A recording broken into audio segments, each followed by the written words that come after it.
स्वागत है। यह है class 10 science chapter 6 life processes. How do we tell the difference between what is alive and what is not alive. क्या जीवित है और क्या जीवित नहीं है, इसके बीच में हम डिफरेंस कैसे पता करेंगे। If we see a dog running और अ काउ च्यूइंग कड और a man shouting loudly on the street, we know that these are living beings.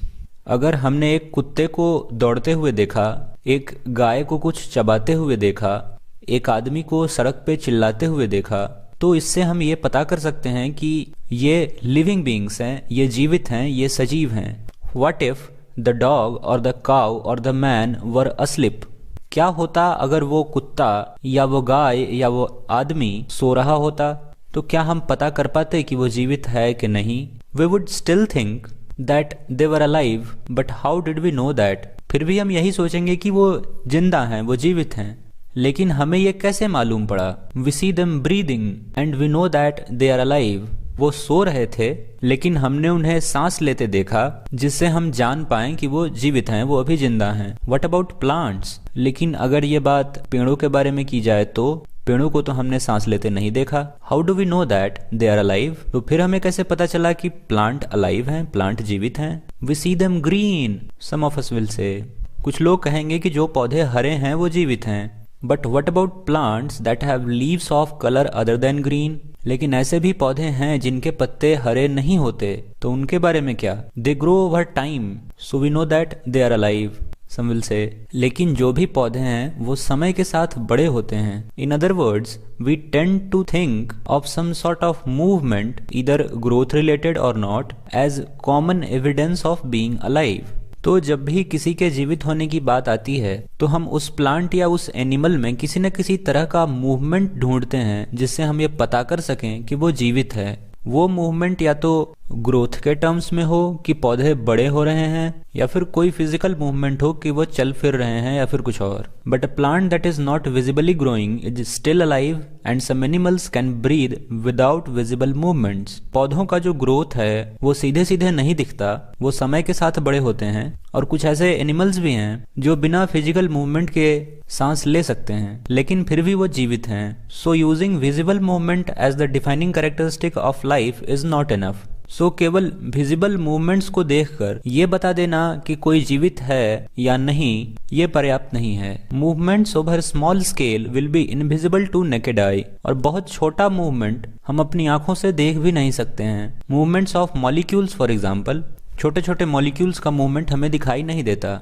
Is this invisible molecular movement necessary for life. क्या ये जो छोटे molecules का movement है ये हमारे जीवन के लिए जरूरी है। If we ask this question to professional biologist they will say yes. अगर हम ये सवाल किसी प्रोफेशनल बायोलॉजिस्ट से पूछें तो वो कहेंगे कि हाँ बिल्कुल। In fact viruses do not show any molecular movement in them until they infect some cell.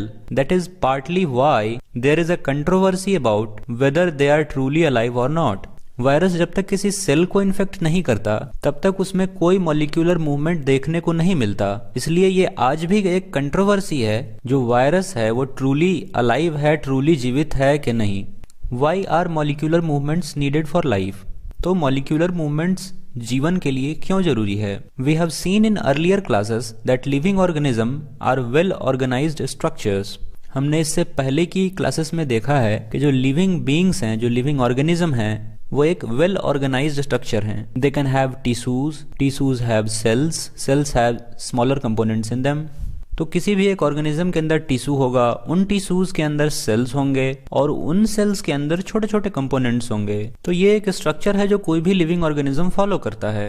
Because of the effects of environment, this organised ordered nature of living structures is very likely to keep breaking down over time. और समय के साथ जो ये structure है tissue, sales और इन चीजों का, ये समय के साथ टूटता है। If order breaks down the organism will no longer be alive. अगर ये ऑर्डर किसी ऑर्गेनिज्म में टूट गया तो वो जीवित नहीं रहेगा। So living creatures must keep repairing and maintaining their structure. इसीलिए जो जीवित हैं उन्हें अपने स्ट्रक्चर को, बायोलॉजिकल स्ट्रक्चर को मेंटेन करके रखना होता है। Since all these structures are made up of molecules, they must move molecules around all the time. अब चूंकि सारे स्ट्रक्चर मॉलिक्यूल से ही बने होते हैं, इसीलिए जो जीवित हैं उन्हें चाहिए कि उनकी बॉडी में मॉलिक्यूल का मूवमेंट हर समय होता रहे। What are the maintenance processes in living organisms? Let us explore. तो लिविंग ऑर्गेनिज्म में क्या मेंटेनेंस प्रोसेस चलता है, अभी हम उसके बारे में पढ़ेंगे। 6.1 What are life processes? The maintenance function of living organisms must go on even when they are not doing anything particular. और ये जो मेंटेनेंस प्रोसेस है जिसके बारे में हमने ऊपर पढ़ा, ये किसी भी ऑर्गेनिज्म में चलता रहना चाहिए इन केस अगर वे कुछ भी नहीं कर रहे हैं फिर भी। Even when we are just sitting in class, even if we are just asleep, this maintenance job has to go on. अगर हम क्लास में बैठे हुए हैं या फिर हम सो रहे हैं, फिर भी ये जो बॉडी मेंटेनेंस का काम है ये हमारे शरीर में चलता रहता है। The process which together perform this maintenance job are life processes. वे सारे प्रोसेसेस जो इस मेंटेनेंस जॉब को पूरा करते हैं उन्हें हम लाइफ प्रोसेसेस कहते हैं। Since these maintenance processes are needed to prevent damage and breakdown, energy is needed for them. चूंकि ये प्रोसेसेस हमें डैमेज से बचाते हैं, हमारे सेल्स के ब्रेकडाउन को प्रिवेंट करते हैं, सो इस मेंटेनेंस के लिए एनर्जी चाहिए। This energy comes from outside the body of the individual organism. और ये एनर्जी किसी भी इंडिविजुअल ऑर्गेनिज्म के बाहर से आती है। So there must be a process to transfer a source of energy from outside the body of the organism which we call food. और ये source of energy जो किसी भी organism की body के बाहर से आता है उसे ही हम food कहते हैं। To the inside a process we call nutrition. और जिस process से ये food हमारे body के अंदर आता है इस process को हम nutrition कहते हैं। If the body size of organism is to grow, additional raw material will also be needed from outside. और अगर organism का शरीर बड़ा होने वाला है तो हमें बाहर से कुछ और चीजों की जरूरत पड़ती है। Since life on earth depends on carbon-based molecules, some of these food sources are also carbon-based. चूंकि धरती पे जीवन कार्बन बेस्ड मॉलिक्यूल पे डिपेंडेंट है, सो हमारे ज़्यादातर फूड जो हैं वो भी कार्बन बेस्ड ही हैं। Depending on the complexity of these carbon sources, different organisms can then use different kind of nutritional processes. ये कार्बन सोर्स, ये फूड सोर्स कितना कॉम्प्लेक्स है और कौन से ऑर्गेनिज्म इसको यूज कर सकते हैं, इस बेसिस पे अलग अलग ऑर्गेनिज्म का जो न्यूट्रिशनल प्रोसेस है वो अलग अलग होता है। The outside source of energy could be quite varied since the environment is not under control of individual organism. अभी ये जो आउटसाइड सोर्स है फूड का ये अलग अलग हो सकता है क्योंकि हर इंडिविजुअल के बाहर का एनवायरनमेंट अलग अलग है। These sources of energy therefore need to be broken down और built up in the body and must be finally converted to a uniform source of energy that can be used for various molecular movements needed for maintaining living structure as well as to the kind of molecules the body needs to grow. और ये जो food हैं वो हमारे शरीर में जाने के बाद कन्वर्ट होना चाहिए एक यूनिफॉर्म सोर्स ऑफ एनर्जी में जिसको हम काम में ले सकें अपने मॉलिक्यूलर मूवमेंट्स के लिए, अपने शरीर की ज़रूरतों को पूरा करने के लिए और अपना मेंटेनेंस प्रोसेस रन करने के लिए। For this a series of chemical reactions in the body are necessary. और इस काम के लिए हमारे शरीर में एक सीरीज ऑफ केमिकल रिएक्शन जरूरी होती है। Oxidising reducing reactions are some of the most common chemical means to break down molecules. और इन कॉम्प्लेक्स फूड मॉलिक्यूल्स को तोड़ने के लिए जो सबसे कॉमन केमिकल रिएक्शन है वो है ऑक्सीडेशन और reduction. For this many organism use oxygen sourced from outside the body. और इस काम के लिए बहुत सारे ऑर्गेनिज्म बाहर से ऑक्सीजन लेते हैं, जैसे कि हम लोग भी बाहर से ऑक्सीजन लेते हैं रेस्पिरेशन, जिससे हमारे फूड के साथ ऑक्सीडेशन रिडक्शन रिएक्शन होता है और हमें एनर्जी मिलती है। The process of acquiring oxygen from outside the body and to use it in the process of breakdown of food sources for cellular needs is what we call respiration. और ये जो पूरी प्रोसेस है जिसमें हम बाहर से ऑक्सीजन लेते हैं और उस ऑक्सीजन को यूज करते हैं अपने फूड सोर्स को ब्रेक डाउन करने के लिए, अपनी सेल्यूलर नीड्स को पूरा करने के लिए, इस पूरे प्रोसेस को हम रेस्पिरेशन कहते हैं। In the case of single celled organism, no specific organ for taking in food, exchange of gases or removal of waste may be needed because the entire surface of organism is in contact with environment. अगर कोई single celled organism है तो उसमें कोई specific organ नहीं होता हर काम के लिए, खाना खाने के लिए या फिर वेस्ट बाहर निकालने के लिए, क्योंकि उसका पूरा सेल एनवायरनमेंट के कांटेक्ट में होता है और वो सारे काम अपनी पूरी बॉडी से करता है। But what happens when the body size of organism increases and body design become more complex.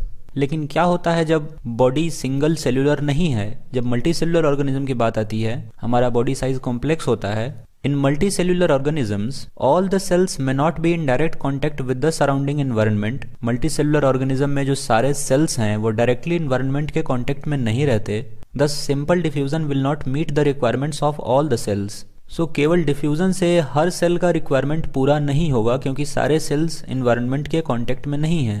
We have seen previously how in multicellular organism various body parts have specialized in the functions they perform. हम पहले ही देख चुके हैं कि जो multicellular organisms हैं उसमें अलग अलग organs होते हैं अलग अलग काम के लिए. We are familiar with the idea of these specialized tissues and with their organization in the body of the organism. हम multicellular organism के organization से और उनके special tissue से पहले से वाकिफ हैं. It is therefore not surprising that the uptake of food and of oxygen will also be the function of specialized tissue. So इसमें कोई हैरत की बात नहीं होगी कि खाना और ऑक्सीजन जो भी लिया जाएगा मल्टीसेलुलर ऑर्गेनिज्म में वो उनके अलग अलग टिश्यू का काम होगा, वो अलग अलग ऑर्गन्स होंगे. एक ऑर्गन अगर फूड इनटेक के लिए होगा तो एक ऑर्गन ऑक्सीजन इनटेक के लिए होगा. However, this poses a problem since the food and oxygen are now taken up at one place in the body of the organism while all parts of the body need them. अभी यहाँ एक समस्या आती है कि एक organ ने food लिया, एक ऑर्गन ने ऑक्सीजन लिया, लेकिन एनर्जी की जरूरत हमारे पूरे बॉडी को है. This situation creates a need for transportation system for carrying food and oxygen from one place to another in the body. और ये चीज हमारे बॉडी में ट्रांसपोर्टेशन सिस्टम को जन्म देती है जिससे जो फूड पार्टिकल्स हैं वो हमारे बॉडी के हर सेल तक पहुंच पाता है. When chemical reactions use the carbon source and the oxygen for energy generation, they create byproducts that are not only useless for the cells of the body but could even be harmful. हमारे शरीर में जो chemical reactions होते हैं जिसमें carbon based food का हम इस्तेमाल करते हैं और ऑक्सीजन का इस्तेमाल करते हैं एनर्जी पैदा करने के लिए, इससे हमें कुछ बाई प्रोडक्ट्स भी मिलते हैं, कुछ वेस्ट भी मिलता है जो कि न केवल हमारे बॉडी के लिए यूजलेस है, बेकार है, बल्कि वो हमारे बॉडी के लिए हार्मफुल भी है, खतरनाक भी है. These waste by products are therefore needed to be removed from body and discarded outside by a process called excretion.